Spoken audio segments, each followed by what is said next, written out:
Kevin McCullough. All right, you might see him on TBN every weekend. Huckabee Today, of course, is every night. I got to stop saying that. It's every night now across TBN you get to see him. And if you check him out on the weekends at 8 p.m., then when his show goes off, flip over to the Salem News Channel and come join me for that Kevin show. You have both apps on your Apple TV there. Just go back and forth between the two. Governor, you and I have been friends a very long time, and we tend to see the world in kind of simpatico. We have appreciation and love for God for what he's done in our own lives. We are quick to say that, like Donald Trump said last night, that but for the grace of God, our lives would be very different. I want to talk about the impact of this moment and time and season and kind of the godness of it, and what is, by contrast, happening in the Democratic Party. They're going to insist, by the way, that abortion is the issue. Forget border security, forget the economy, forget boys on your girls' sports teams, which was one of Trump's largest applause lines in his speech last night, and it was a very short one. But they're going to push baby killing. They're going to push dependency on government. They're going to push all kinds of an agenda that puts America somewhere further back in the line than first. And now they don't even know who they're going to run against President Trump. And I don't know, if you're a Democrat, if you even want the job. How do you assess what is happening on the other side right this minute?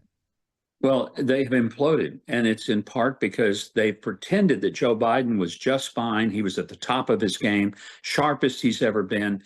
They knew they were lying. 3 weeks ago, Obama and Clooney and all of them held a big $1 million fundraiser saying this is the guy. And he's just really ready for the job for another 4 years, even to the point he's 86 years old. It was all a ruse. And finally, they had to admit it. The debate was really the moment when the curtain was pulled back and the Wizard of Oz was exposed. And he's not such a wizard after all. Then George Clooney comes out and says, yeah, I hosted the fundraiser. We raised $28 million for him, but the guy's got to get out. He hadn't got it. And then one after another, the Democrats begin to cave on Biden, but he ain't going nowhere. I mean, he might by the time maybe so a technical we get to Monday, for somebody, he may. So a technical question for somebody who ran in presidential races. They've raised 200 and something million for the Biden-Harris ticket, and there's 4,000 delegates assigned to Biden that he's won. They could have had an open primary. They could have run people. They could have had debates. They could have done it completely differently, but they chose to circle the wagons. And for the party that's accusing Donald Trump of trying to shut down democracy, they practiced as little democracy as they could in their primary process. It's my understanding. It's my understanding, and Hugh Hewitt was talking about this, that there's two problems. There's the perception politically of all the people that have already supported him, but there's also the legal aspect of ballot access, but also use of the money and the delegates. And to my understanding, only Kamala has access to either the money or the delegates. Are they stuck with her if he goes away? They are, unless they do something that would really tick off those delegates, and that's throw her off the ballot and say, we're just going to start all over again.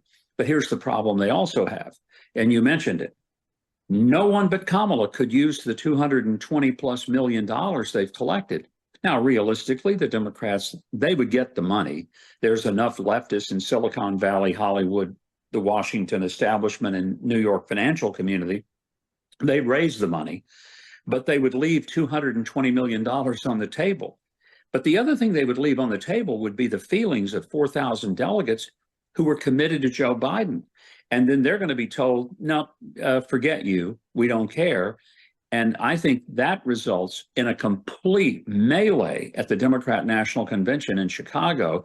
It might make 1968 look like a Sunday school party. I remember 68 very well. You're too young to remember it. Probably weren't even born then. That's right. But I remember it very well. I was a teenager, and this was the chant, the whole world's watching. And it was. And it was an absolute disaster for the Democrats. It's kind of looking like a repeat of 68 again in Chicago, and the Democrats may go down in flames. I mean, there's a lot of symbolism in the place where they're having the convention and the fact that at this particular election cycle, they are in this much trouble.